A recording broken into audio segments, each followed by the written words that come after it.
Pouvez-vous imaginer chevaucher aux côtés de votre future épouse et soudainement apercevoir la femme que vous croyiez vous avoir abandonnée il y a des années, travaillant comme ouvrière agricole dans des conditions misérables? Le baron Auguste-Henri de Montaigne n'était qu'à 2 semaines d'un mariage qui devait sauver sa fortune, lorsqu'une découverte dévastatrice révéla que tout ce qu'il croyait de son passé était un mensonge, construit par sa propre mère. La vérité était courbée dans les champs de vigne, sous le soleil ardent, vêtue de haillons et détruite par 5 ans d'injustice. Comment réagiriez-vous en découvrant que l'amour de votre vie a souffert à cause d'une conspiration dont vous n'imaginiez même pas l'existence? Si cette histoire a déjà touché votre cœur, laissez un j'aime, abonnez-vous à la chaîne et dites-nous d'où vous nous regardez. C'est une histoire de vérité cachée, de manipulation cruelle et d'un choix impossible.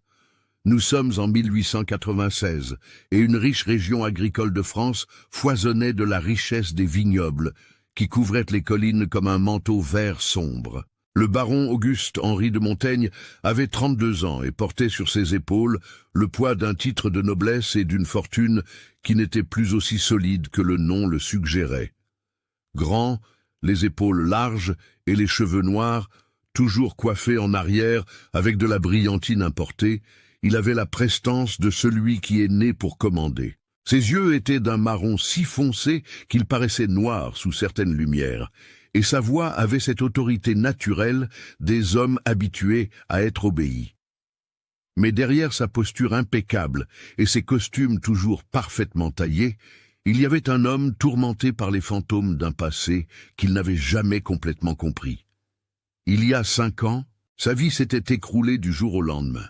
Julie, son épouse, après seulement 2 ans de mariage, avait disparu sans préavis, emportant soi-disant la moitié de la fortune familiale en or et en titres. La séparation fut traitée rapidement, les documents signés, les témoins présentés. L'histoire qui circula dans les salons de la haute société fut dévastatrice. La baronne s'était enfuie avec un amant, volant son mari et le laissant humilier publiquement. Auguste fut anéanti, non pas tant par l'argent, mais par la trahison d'une femme qu'il aimait de toutes les fibres de son être. Pendant des mois, il ne put quitter son lit. Sa mère, la baronne douairière Léopoldine de Montaigne, prit le contrôle de tout, gérant le domaine, les affaires, les apparitions sociales nécessaires. Léopoldine était une femme de 58 ans, mince comme une brindille, toujours vêtue de noir depuis qu'elle était veuve il y a 15 ans. Elle avait des yeux clairs et perçants, une bouche fine qui souriait rarement et une posture si droite qu'elle semblait avoir avalé un manche à balai. Contrôlante, manipulatrice et obsédée par le maintien du statut familial, elle n'avait jamais approuvé le mariage de son fils avec Julie. La jeune femme était de bonne famille, oui, mais sans titre de noblesse. Fille de riches propriétaires terriens, mais non d'aristocrates. Léopoldine voulait une comtesse pour son fils, au minimum. Lorsque Julie disparut, la baronne douairière ne montra aucune surprise, seulement une satisfaction mal dissimulée. « J'avais prévenu qu'elle n'était pas de notre classe », disait-elle à qui voulait l'entendre. Auguste mit 3 ans à commencer à reconstruire sa vie. Il ne s'en remit jamais complètement, mais apprit à fonctionner, à gérer le domaine, à assister aux bals et aux dîners de la société. Et puis, il y a 6 mois, sa mère lui présenta Cécile Beaumont-Duval, fille unique du sénateur Duval, l'un des hommes les plus puissants et les plus riches de la province. Cécile avait 23 ans. Elle était belle d'une manière froide et calculée, les cheveux blonds toujours retenus en chignon élaboré, les yeux bleus comme la glace, la peau claire qui ne voyait jamais le soleil. Éduquée à Paris, elle parlait 4 langues. Elle jouait du piano avec une perfection technique, mais sans émotion. C'était la fiancée parfaite sur le papier, et le mariage résoudrait tous les problèmes financiers de la famille de Montaigne. Le sénateur investirait massivement dans les terres, moderniserait la production, apporterait du capital européen. En échange, sa fille obtiendrait un titre de baronne et entrerait dans l'aristocratie rurale. Auguste n'aimait pas Cécile, ne feignait pas de l'aimer. C'était un accord, et ils le savaient tous les deux. Elle voulait le titre et la position sociale. Il avait besoin de l'argent et de l'influence politique du sénateur. Ils conversaient poliment, se promenaient ensemble le dimanche, dînaient sous le regard vigilant de la baronne douairière. Cécile était intelligente, cultivée, savait gérer une maison, elle ferait une épouse convenable. Mais quand Auguste fermait les yeux la nuit, il revoyait encore le visage de Julie, son sourire authentique, ses yeux marrons chaleureux, la façon dont elle fredonnait en arrangeant les fleurs dans le salon, la femme qu'il croyait avoir connue et qui l'avait détruit. Le matin d'un mardi d'octobre, 2 semaines avant le mariage prévu, Auguste et Cécile chevauchèrent sur les terres de la région.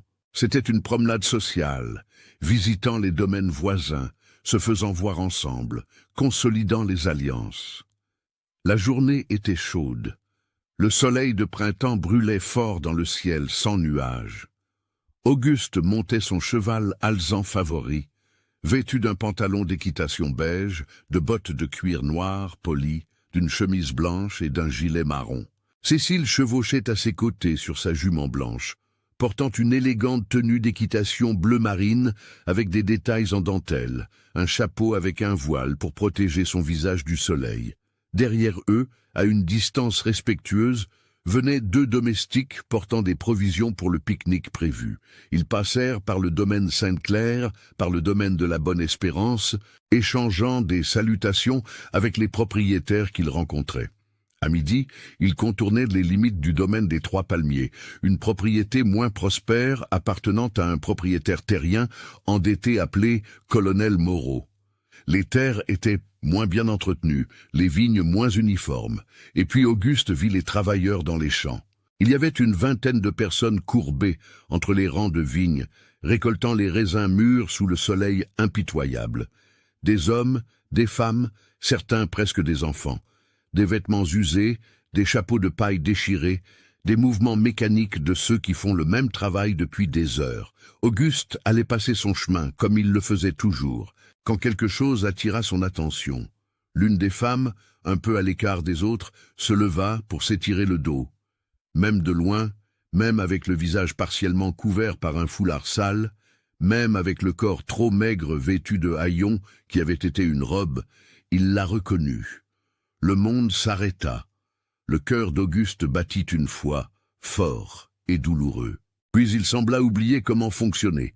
Il tira les rênes avec une telle force que le cheval se cabra légèrement, hennissant de protestation. Julie, c'était impossible. Ce ne pouvait pas être elle. Julie s'était enfuie avec la moitié de la fortune. Elle devait vivre luxueusement dans une capitale européenne, pas travailler comme ouvrière agricole dans des conditions misérables. Mais ses yeux, même à distance, même éteints par l'épuisement et la souffrance, étaient les yeux qu'il avait vus tous les jours pendant 2 ans de mariage.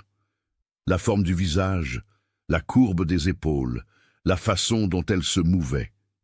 C'était elle. « Auguste, qu'est-ce qu'il y a ?»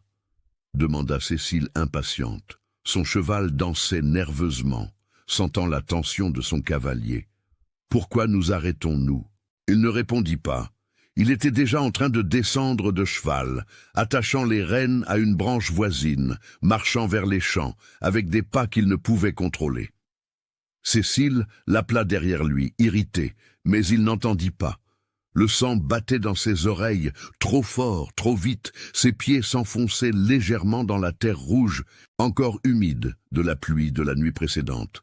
L'odeur forte du raisin mûr, mélangée à la terre et à la sueur, remplissait l'air. Les travailleurs levèrent les yeux, effrayés de voir un baron bien habillé s'approcher. Automatiquement, ils s'éloignèrent, courbant la tête, murmurant des salutations nerveuses. Tous, sauf la femme qu'Auguste observait.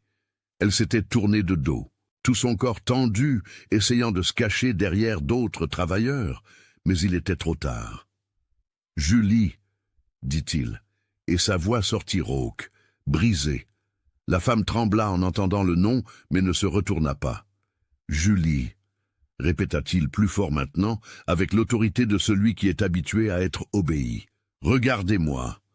Lentement, comme si chaque mouvement lui coûtait, elle se retourna et Auguste sentit le sol s'échapper sous ses pieds. C'était elle, mais ce n'était pas elle. La Julie qu'il avait connue avait des joues roses, des yeux brillants, un corps sain et plein de vie. Cette femme était un fantôme, trop maigre, les os du visage saillants, les yeux creux avec des cernes sombres, la peau brûlée par le soleil et maculée de saleté. Les mains étaient calleuses, coupées, les ongles cassés et sales. Les cheveux châtains qui tombaient autrefois en boucles brillantes dans son dos étaient attachés en un chignon négligé, terne et emmêlé.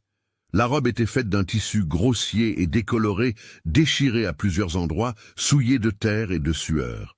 Elle semblait avoir vieilli 15 ans, pas 5. Leurs regards se croisèrent, et à ce moment-là, toutes les questions, toute la colère, toute la confusion des 5 dernières années explosèrent dans la tête d'Auguste. « Que faites-vous ici ?» Sa voix sortit plus dure qu'il ne l'avait voulu, trop blessée pour être douce. Julie ouvrit la bouche, la referma, essaya de parler, mais aucun son n'en sortit. Des larmes commencèrent à rouler silencieusement sur son visage sale, laissant des traces propres sur sa peau poussiéreuse. « Survivant », murmura-t-elle finalement, si bas qu'il l'entendit à peine. Cécile était descendue de cheval et s'était approchée, son visage un masque d'impatience mal dissimulé sous l'inquiétude. « Auguste, qui est cette femme? Que se passe-t-il » Auguste ne quitta pas des yeux Julie. « Mon épouse, mon ex-épouse », corrigea-t-il automatiquement, mais le mot lui brûlait la langue. « La femme qui était censée m'avoir volé et s'être enfuie il y a 5 ans, et qui est ici, travaillant comme ouvrière agricole. » Julie laissa échapper un son qui était à moitié rire, à moitié sanglot, complètement dépourvu d'humour. « Volé? Je n'ai rien volé. Je n'ai rien emporté, pas même ma dignité, parce que votre mère m'avait déjà tout pris. Que dites-vous » Auguste fit un pas en avant, les mains fermées en poing. « Vous avez signé les papiers, emporté l'or. Les témoins ont confirmé. Il y a des documents. » Julie secoua la tête, les larmes coulant plus vite maintenant. « Je n'ai jamais rien signé. Votre mère a falsifié ma signature. Elle m'a chassée, enceinte, au milieu de la nuit, en disant que le bébé n'était pas le vôtre, que j'étais une vagabonde, que je m'étais prostituée. Elle m'a donné de l'argent pour disparaître et m'a menacée, disant que si je disais la vérité, elle détruirait ma famille. Mes parents dépendaient économiquement des affaires avec votre famille. Un mot de sa part, et ils seraient ruinés. Alors je suis partie sans choix, enceinte, seule, avec seulement l'argent qu'elle m'avait donné. » Le monde bascula. Auguste sentit la nausée monter à sa gorge. « Enceinte? Vous étiez enceinte de moi? Si cette histoire vous coupe le souffle, laissez un j'aime et abonnez-vous à la chaîne. » Julie hocha la tête, la voix défaillante. « 3 mois. J'allais vous le dire cette nuit-là. J'avais eu la confirmation du médecin le matin. J'étais si heureuse, Auguste. Je pensais que vous le seriez aussi. Mais quand vous êtes parti régler des affaires en ville, votre mère est apparue dans la chambre. Elle a dit qu'elle savait pour la grossesse, qu'elle avait suborné la femme de chambre pour le savoir. Elle a dit que l'enfant ne pouvait pas être le vôtre parce que vous étiez stérile, que le médecin de famille l'avait confirmé des années auparavant. Elle a dit que j'étais une misérable qui essayait de faire passer un bâtard pour un héritier afin de voler la fortune de la famille. « C'est un mensonge !» cria Auguste, et plusieurs travailleurs s'éloignèrent effrayés. « Je n'ai jamais consulté de médecin à ce sujet. On ne m'a jamais dit que j'étais stérile. » « Je le sais maintenant, » répondit Julie, et sa voix avait une amertume qui coupait comme du verre. « Mais cette nuit-là, enceinte, seule, chassée de la seule maison que j'ai jamais connue comme la mienne, avec la femme que vous aimez et respectez, me traitant des pires noms, j'y ai cru. Elle était si convaincante, Auguste, si froide, si sûre d'elle. Elle a dit que vous saviez déjà tout, que vous étiez honteux, que vous ne vouliez plus jamais me voir. Elle a dit que les documents de séparation étaient déjà prêts, que ma signature y serait apposée d'une manière ou d'une autre, et que je pouvais choisir de partir avec une certaine dignité ou d'être traîné dans la boue publiquement. « Et le bébé ?» demanda Auguste, et sa voix n'était plus qu'un murmure brisé. Julie ferma les yeux, et une expression de douleur si profonde traversa son visage qu'il la ressentit dans sa propre poitrine. Né mort 7 mois plus tard, dans une pension misérable d'une ville où personne ne me connaissait. Un garçon. Il avait vos yeux, Auguste. Même mort, même trop petit, il avait vos yeux. Auguste tomba à genoux là, au milieu des champs de vigne, la terre rouge tachant ses pantalons chers. Il ne pouvait plus respirer. Un fils, il avait eu un fils. Un fils né mort parce que sa mère était seule, pauvre, souffrante. Un fils qu'il n'avait jamais connu, jamais tenu, jamais enterré. Et puis il demanda, levant les yeux vers la femme qui avait été son épouse, qui avait porté son enfant. Qu'est-il arrivé ensuite? Julie s'accroupit aussi, les genoux s'enfonçant dans la terre à côté de lui, sans se soucier de qui les voyait, de ce qu'on dirait. L'argent que votre mère m'a donné a servi à couvrir les frais d'accouchement et d'enterrement. J'ai essayé de travailler, mais personne n'embauchait une femme seule, sans référence, sans famille. J'ai eu faim. J'ai dormi dans la rue. J'ai finalement trouvé du travail comme domestique dans une maison, puis dans une autre. Et une autre, chacune pire que la précédente. Il y a 2 ans, j'ai fini ici. Je travaille dans les champs de 6 heures du matin à 6 heures du soir. Je gagne de la nourriture et un endroit pour dormir dans un baraquement avec 10 autres femmes. C'est suffisant pour survivre. Pas pour vivre, mais pour survivre. Auguste tendit la main lentement, comme si elle allait se briser au toucher. Il posa sa paume sur son visage, sentant les os saillants, là où il y avait eu des joues douces. « Julie, je ne savais pas. Je le jure sur tout ce qui est sacré. Je ne savais rien de tout cela. Je pensais que vous m'aviez abandonné. Je pensais que vous m'aviez volé. J'ai souffert, mais c'était la souffrance d'un homme trahi. Si vous aviez su la vérité, qu'auriez-vous fait ? Demanda Julie. Mais ce n'était pas une vraie question. Votre mère contrôlait tout. Elle contrôle encore aujourd'hui, n'est-ce pas ? Regardez votre fiancé là-bas, vêtue comme une poupée coûteuse, attendant impatiemment de poursuivre la promenade. Je parie que c'est votre mère qui l'a choisi aussi. Auguste regarda par-dessus son épaule. Cécile était à quelques mètres, les bras croisés, le visage, un masque de dégoût mal dissimulé. Elle ne montrait aucune compassion, curiosité ou émotion humaine, seulement de l'impatience et peut-être un léger dégoût. « Auguste, finissez-en, partons. Ce n'est pas notre problème, » dit-elle, la voix froide comme la glace. « Ça !» Julie se leva en essuyant les larmes avec le dos de sa main sale. « Ce n'est pas votre problème, ça ne l'a jamais été. Allez épouser votre fiancé aristocrate, allez sauver vos finances, allez vivre votre vie de baron. Je vais continuer ici à survivre, comme je l'ai toujours fait. » Non. Auguste se leva aussi, et sa voix avait une fermeté qu'il n'avait pas ressentie depuis des années. Non, cela ne va pas rester ainsi. Cécile fit un pas en avant, les yeux lançant des éclairs. Que voulez-vous dire par là, Auguste? Nous sommes à 2 semaines du mariage. Vous ne pouvez pas. Je peux simplement, la coupa-t-il, se tournant vers elle pour la première fois. Et je vais le faire. Vous avez dit que ce n'est pas notre problème, mais c'est mon problème, Cécile. Cette femme est mon épouse. Ex-épouse, cracha Cécile. Vous êtes divorcés, basés sur des documents falsifiés et des mensonges. Auguste passa la main dans ses cheveux, l'esprit travaillant vite. Si ma mère a falsifié la signature, si tout était mensonge, alors, techniquement, la séparation n'a jamais été valide. Julie est toujours mon épouse, devant Dieu et la loi. Cécile devint pâle, puis rouge de colère. Vous êtes fou? Vous envisagez de jeter notre alliance, notre mariage, l'avenir de votre famille à cause de cette ouvrière agricole? Faites attention au prochain mot qui va sortir de votre bouche, dit Auguste, et sa voix avait un ton de menace qui fit reculer Cécile d'un pas. Cette ouvrière agricole a été baronne, a été mon épouse, a porté mon fils, a souffert pendant 5 ans par la faute de ma famille, et je ne l'abandonnerai pas à nouveau. Julie posa sa main sur son bras, et même à travers le tissu de la chemise, il sentit comme elle tremblait. « Auguste, non, vous ne pouvez pas jeter votre vie par la fenêtre pour moi. Je suis déjà détruite. Ne laissez pas que je vous détruise aussi. » Il couvrit sa main de la sienne, si grande qu'elle l'engloutit complètement. « Vous ne m'avez pas détruit. Ma mère nous a détruits tous les deux. Je vais arranger ça. » Il se tourna vers l'un des domestiques qui était venu avec eux. « Allez au domaine des Trois Palmiers, trouvez le colonel Moreau et dites-lui que je veux acheter le contrat de travail d'une des ouvrières aujourd'hui.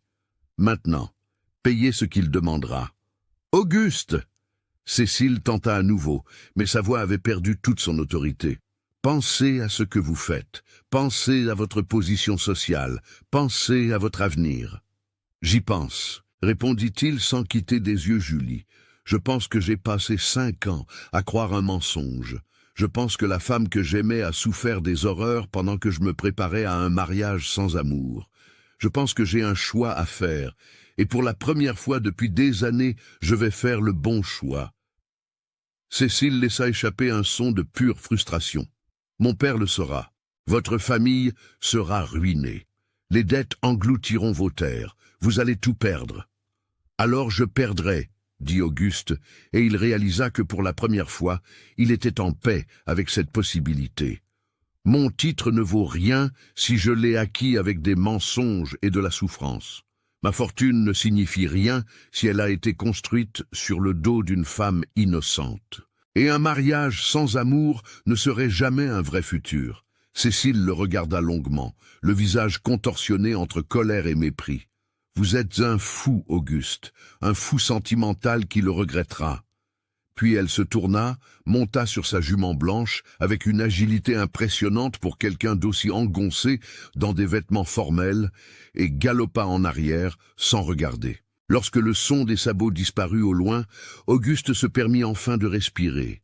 Il regarda Julie, la regarda vraiment, voyant chaque cicatrice, chaque marque, chaque preuve de la souffrance qu'elle avait endurée. « Venez avec moi, » dit-il, lui tendant la main. « Maintenant où ?» demanda Julie, mais elle acceptait déjà sa main, ses doigts calleux s'entrelaçant dans les siens.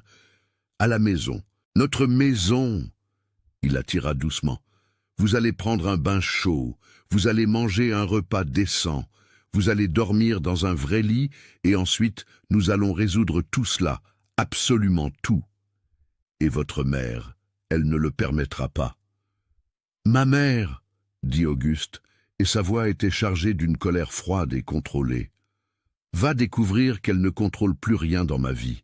Si elle a fait la moitié de ce que vous avez dit, alors elle en répondra légalement, socialement, de toutes les manières possibles. » Le voyage de retour fut surréel.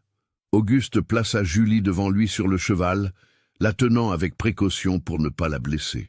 Elle était si légère, si fragile, qu'il eut envie de pleurer, mais il retint ses larmes, car il devait être fort maintenant. Fort pour elle, puisqu'elle avait été forte seule trop longtemps. Quand ils arrivèrent au domaine de Montaigne, c'était déjà le milieu de l'après-midi. La grande maison, une imposante construction à 2 étages avec de larges vérandas et d'énormes fenêtres, semblait menaçante sous le soleil ardent. Auguste descendit le premier, puis aida Julie, qui chancela en posant les pieds sur le sol. Ses jambes tremblaient de fatigue et de choc. Madame Marie, la gouvernante qui travaillait pour la famille depuis 30 ans, sortit pour les accueillir et s'arrêta au milieu du chemin, les yeux écarquillés. « Baron ?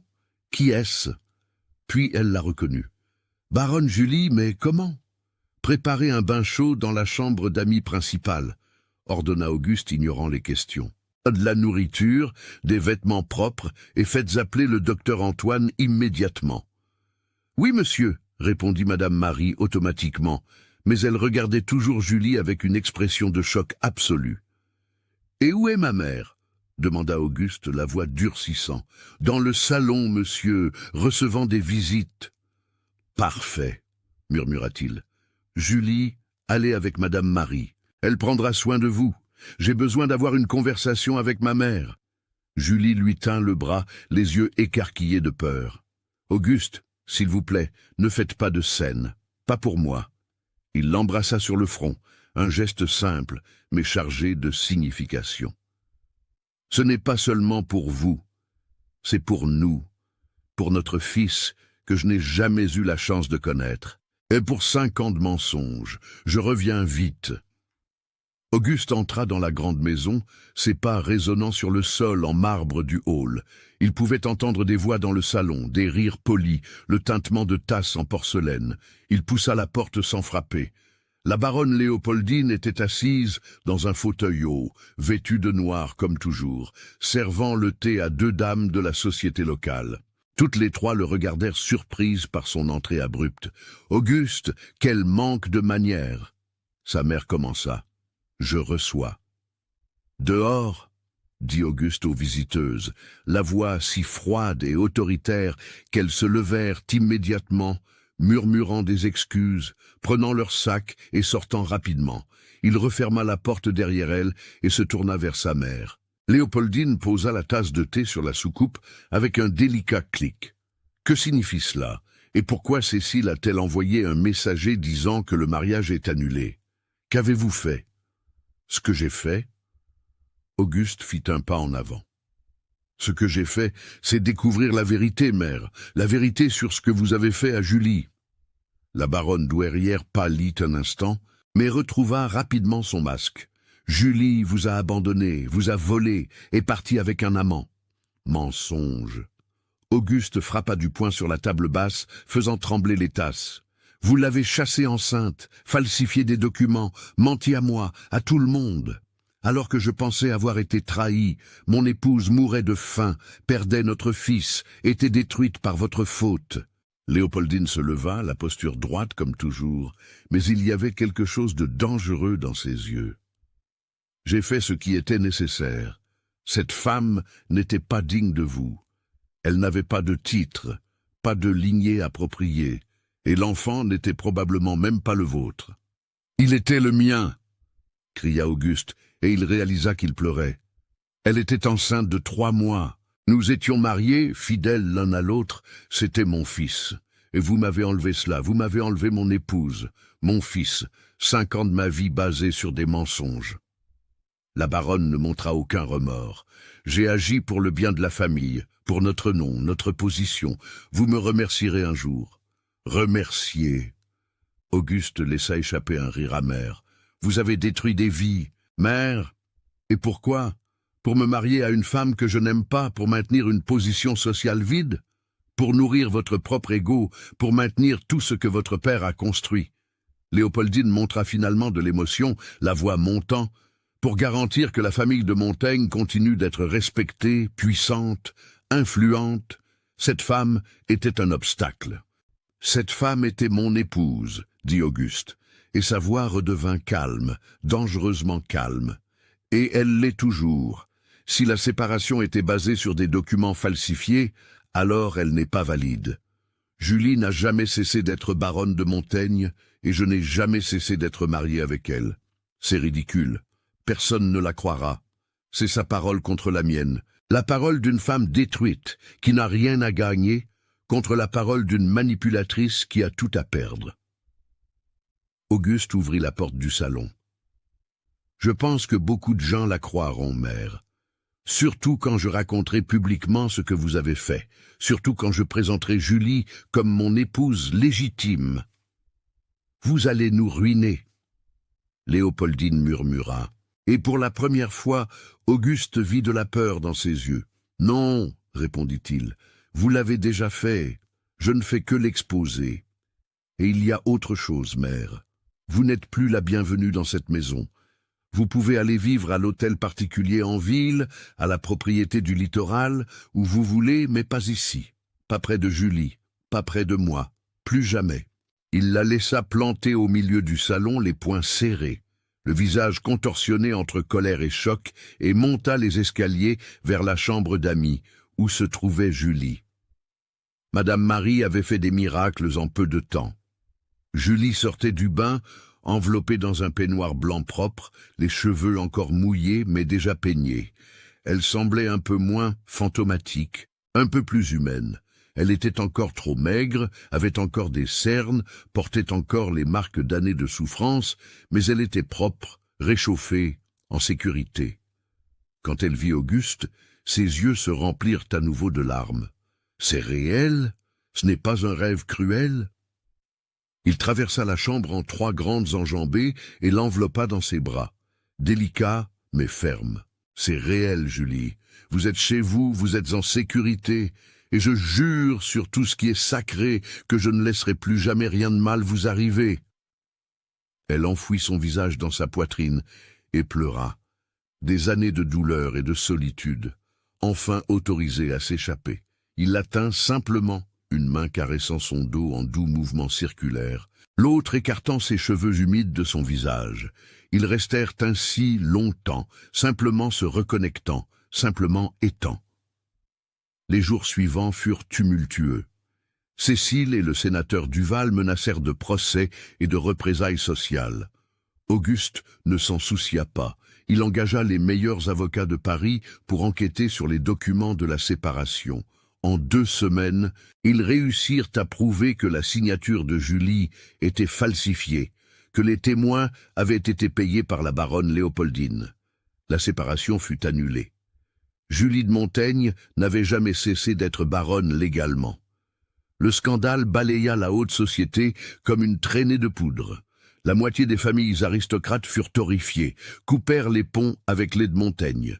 L'autre moitié, secrètement satisfaite de voir l'altière baronne Léopoldine tomber en disgrâce, se mit à soutenir discrètement Auguste et Julie. Léopoldine déménagea à l'hôtel particulier en ville et ne parla plus jamais à son fils. Les finances de la famille souffrirent. Sans le mariage avec Cécile, sans l'investissement du sénateur, Auguste dut vendre une partie des terres, réduire la production, se serrer la ceinture. Le domaine de Montaigne devint plus petit, plus modeste, mais d'une certaine manière, cela n'avait pas d'importance. Julie se rétablit lentement. Le docteur Antoine dit qu'elle était dénutrie, anémique, avec plusieurs carences en vitamines.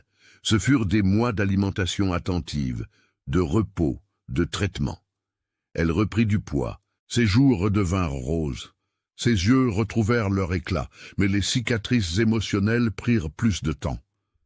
Les cauchemars étaient fréquents, des moments de panique où elle pensait que tout était mensonge et qu'elle se réveillerait dans le baraquement des domestiques. Auguste était toujours là. Il lui tenait la main pendant les cauchemars, s'asseyait à côté d'elle pendant les crises de panique, lui lisait l'après-midi, marchait avec elle dans les jardins à l'aube, réapprenant avec elle comment être un couple.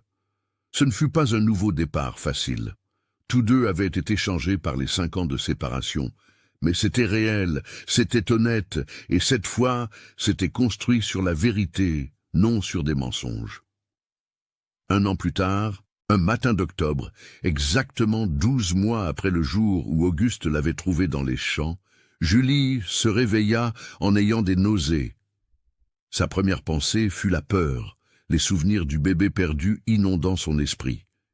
Mais quand le docteur Antoine confirma, il y eut aussi de l'espoir. Elle était de nouveau enceinte. Auguste pleura quand elle le lui annonça. Il pleura de joie, de peur, de soulagement. « Cette fois, ce sera différent, promit-il. Cette fois, vous n'êtes pas seul, vous ne le serez plus jamais. » Et elle ne l'était pas. La grossesse fut surveillée de près, tous les soins furent pris. Le moment venu, Auguste était là, lui tenant la main, essuyant la sueur de son front, lui murmurant des mots d'encouragement. Et quand les pleurs du bébé résonnèrent enfin dans la chambre, ils pleurèrent aussi. Une petite fille, parfaite, avec des yeux sombres comme ceux de son père et les cheveux châtains de sa mère. Ils l'appelèrent Hélène, qui signifie « lumière brillante », car elle apporta la lumière à une famille reconstruite sur les cendres du passé. Si cette histoire d'amour, de perte et de retrouvailles a touché votre cœur, laissez un j'aime, abonnez-vous à la chaîne et activez les notifications pour ne plus manquer d'histoires émouvantes. Partagez-la avec quelqu'un qui croit qu'il faut parfois que l'amour soit complètement détruit pour être reconstruit plus fort. Et souvenez-vous, la vérité.